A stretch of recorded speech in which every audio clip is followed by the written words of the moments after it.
Shalom, amoureux de la vérité. Voilà, nous sommes à Bruxelles. Amen. Et on vient de faire encore un autre constat. Mais une autre triste réalité. Amen. Le livre de Jean 8, verset 36 déclare que vous connaîtrez la vérité et la vérité vous rendra libre. Ou dans d'autres versions, et la vérité vous affranchira. Bien aimé, c'est pour la liberté que Christ nous a appelé à nous servir. Mais malheureusement, lorsqu'on fait le faux, lorsqu'on est dans la fraude, lorsqu'on utilise de moyens frauduleux pour arriver dans l'espace Schengen ou dans n'importe quel pays de l'Occident, vous allez constater un fait. Vous n'avez plus votre liberté. La liberté de se mouvoir, la liberté de se déplacer, la liberté d'aller et de venir, la liberté de pouvoir faire les choses comme quand vous étiez chez vous au bled. Amen. Bien aimé, le livre de Proverbes 12, verset 22 déclare que, alléluia, que les lèvres fausses sont en horreur à l'Éternel. Vous voyez, en tant que chrétien, Christ nous appelle à aller de lieu en lieu, de village en village, d'amour en amour, de contrée en contrée, de campagne en campagne, de ville en ville, de nation en nation, afin d'annoncer l'évangile.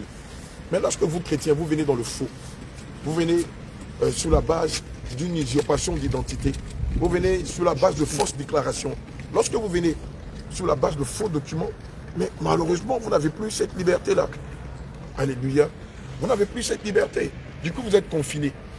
Vous ne pouvez plus aller, vous ne pouvez plus venir, vous ne pouvez plus vous déplacer. Et tant bien que mal, il arrive que vous vous déplacez, c'est dans la suspicion, c'est dans l'anxiété, c'est dans des grandes peurs. Pourquoi? Parce que vous avez peur que la police ou la gendarmerie vous interpelle et vous demande vos pièces. Amen. Or, Christ vous a appelé à la liberté. Christ vous a appelé d'aller de lieu en lieu afin d'annoncer l'évangile. Et malheureusement, quel est l'autre constat? C'est que beaucoup de serviteurs de Dieu qui sont venus ici, c'est la base du faux, ne peuvent plus se déplacer pour annoncer l'évangile. Ne peuvent plus annoncer l'évangile, de peur que pendant qu'ils sont en train d'annoncer l'évangile, qu'ils soient interpellés par la police ou la gendarmerie et qu'on réalise qu'ils sont venus sur le faux. Et donc du coup, on va dire quoi? Par gloutonnerie ou par excès de table, vous avez amputé, on va dire, une des jambes de l'évangile. Alléluia. Oui, c'est ça. Par excès de table, c'est comme ça qu'on doit appeler la chose. Par mensonge frauduleux, par fausse déclaration, par usurpation des titres. Malheureusement, vous avez coupé un pied à l'évangile. Et ce qui fait que, du coup, vous ne pouvez plus manifester les dons et les talents que Christ vous a donnés. Or, à contrario, si vous étiez venu dans la légalité, mais libre cours à vous d'aller dans tous les pays de l'espace Schengen. Libre cours à vous d'aller même au-delà des pays de l'espace Schengen et de publier et de propager, d'annoncer l'évangile. Mais malheureusement, en étant venu sur la base du faux, vous êtes obligé de vous confiner comme quelqu'un qui était frappé de la Covid-19. L'enseignement, c'est là du lieu, il ne va jamais parler de la restitution. Non, il ne peut pas parler de la restitution. De la légalité. Non.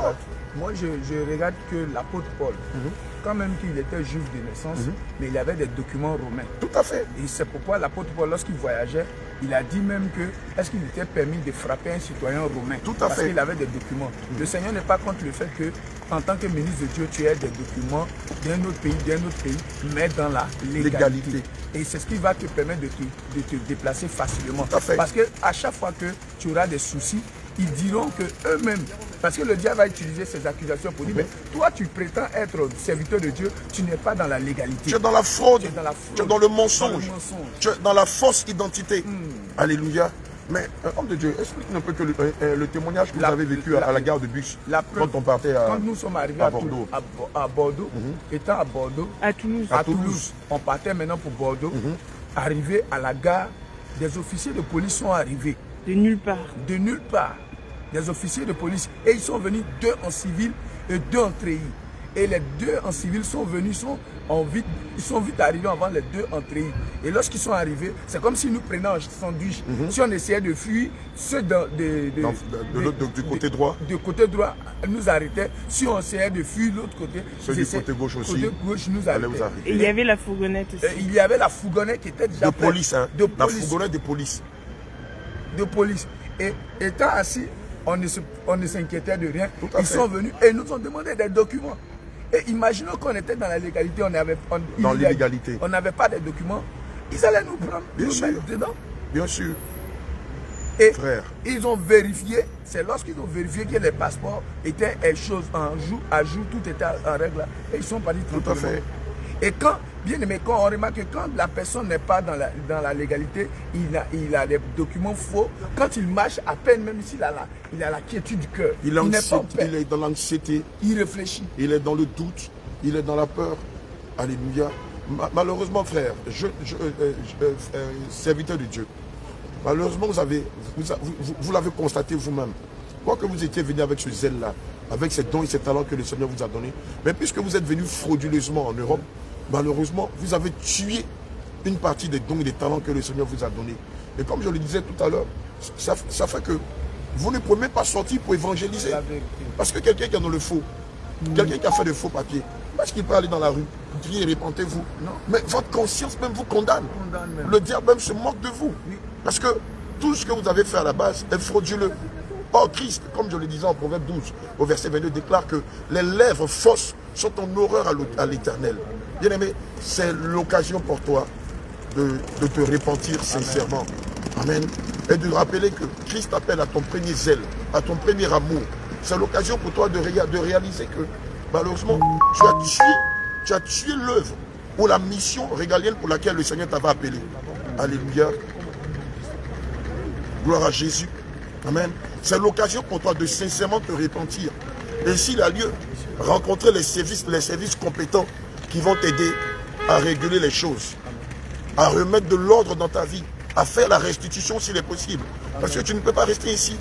Hier, on l'a dit, quand on était à la gare de Rennes, on l'a dit, la moisson est grande, mais il y a peu d'ouvriers. Mais si les ouvriers arrivent en Europe, arrivent au Canada, arrivent aux États-Unis, sur la base du mensonge, sur la base de la fausse identité, arrivent en Europe, en Asie, sur la base de fausses déclarations, comment le serviteur pourra-t-il, avec sérieux, avec un véritable zèle, annoncer l'évangile, propager la bonne nouvelle? Amen. Mais sinon on était dans le faux. Mais le travail que nous sommes en train d'abattre par la puissance du Saint-Esprit n'allait pas se faire. On allait rester recroquevillé chez un frère, un peu comme des personnes qui sont venues en Europe se chercher. Mais regardez ce que l'homme de Dieu Élie vient de dire. Lorsque la police les a interpellés, mais ils n'étaient inquiets de rien, puisqu'ils sont dans la légalité. Et il a cité tout à l'heure l'histoire de l'apôtre Paul, qui avait dit aux soldats romains, mais vous savez que en tant que Romain, vous n'avez pas le droit de me frapper. Oui. Et c'est là qu'il va présenter ses pièces et qu'ils vont le laisser. Et donc si réellement vous voulez servir le Seigneur Jésus, servez-le en tout état de cause. Servez-le en toute vérité. Servez-le d'un cœur sincère. Servez-le sans que le diable ne trouve moyen de vous accuser et que par votre conduite, que l'évangile prenne un coup dans son flanc. Le Seigneur m'explique quelque chose. Ils viennent dans l'illégalité et ils disent que Dieu comprend. Dieu ne comprend pas. Non. Dieu ne peut pas te comprendre. Il n'est pas dans l'émotion. Dieu n'est pas dans l'émotion. Pas du tout. Ce que tu dois faire, tu dois te repentir. Tu dois rétablir la vérité. Tout à fait. Dieu ne comprend pas. Dieu ne comprend pas dans le péché. Tu ne peux pas être dans le péché et dire non, c'est pas grave, Dieu comprend. Dieu ne comprend pas bien. Mais tant que tu es dans l'illégalité, parce que notre Dieu est un Dieu de justice, un Dieu de droit. Donc quand tu viens dans un état de manière illégale, tu dois chercher à rétablir la vérité. Tant que tu ne rétablis pas la vérité, Dieu ne te comprend pas. Bien sûr. Alléluia. Et c'est un péché. Je vais ajouter, il n'y a pas de mal à avoir une double nationalité en tant que chrétien. Amen. Amen. Et je crois que quand le moment sera venu, le Seigneur nous permettra de donner un enseignement sur ce point-là. Parce qu'on entend beaucoup qui disent que non, le fait d'avoir une double nationalité, c'est un péché. C'est faux. Amen. L'apôtre Paul pouvait dire qu'il était romain. Amen. Alléluia. Quoi qu'il était juif de base, il pouvait dire qu'il était romain. Ce qui sous-entend qu'il avait les papiers qui l'identifient en tant que romain. Amen. Il n'y a pas de mal à avoir une double nationalité. Mais même si vous prétendez avoir la double nationalité, il est impérieux pour vous de le faire en toute légalité et non pas dans l'illégalité. Il ne faut pas aller chercher des circuits ou des réseaux pour avoir des faux papiers, pour avoir une fausse nationalité. Frère, vous faites ça. Même si vous gagnez 1 milliard d'âmes pour le Seigneur Jésus, je vous dis en vérité, vous risquez de perdre votre âme. Alléluia. Bien aimé, ce n'est pas seulement que des lois humaines, mais c'est aussi, alléluia, Jésus. Alléluia. Salam à toi, mon Dieu. Comment tu vas? Bonne arrivée. Il va pas fallier. Pas de les gars. Alléluia. Regardez ça bien.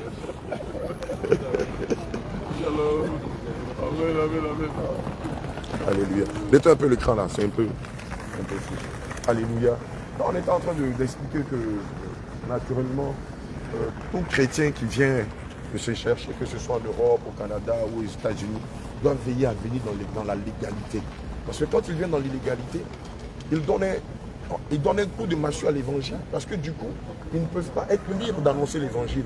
Donc Christ nous a appelés à la liberté.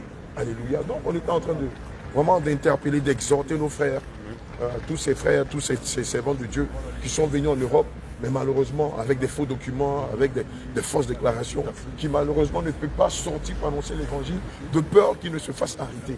Et donc, l'homme de Dieu il était en train de donner son témoignage, comme quoi que quand ils étaient à Toulouse, on était à la gare de Toulouse, pour prendre le bus pour Bordeaux, il y a la police qui les a interpellés, qui leur a demandé leurs pièces. Bon, imaginez-vous ici, on était venus dans l'illégalité. Peut-être qu'actuellement, toutes les églises d'Europe allaient se mobiliser, chercher un avocat pour essayer de vous extirper des mailles de la police. Le simple fait que tu es venu dans l'illégalité, là, la police des frontières va te prendre, te mettre dans un avion, que tu aies tes bagages ou pas, et te renvoyer dans ton pays. C'est clair. Et sans préavis. Sans préavis. Et sur le pays, tu ne dis pas officiellement où tu vas, ils te mettent dans un avion qui va en Afrique. Donc, ils te déposent voilà, au Kenya, en Somalie, au Soudan. Voilà. Alors qu'on a un Dieu de vérité. Bien sûr. Donc on ne doit pas faire du faux. Et malheureusement, effectivement, beaucoup de serviteurs de Dieu qui sont venus ici en Europe, beaucoup de servants de Dieu qui sont venus en Europe, sont venus sur la base du faux.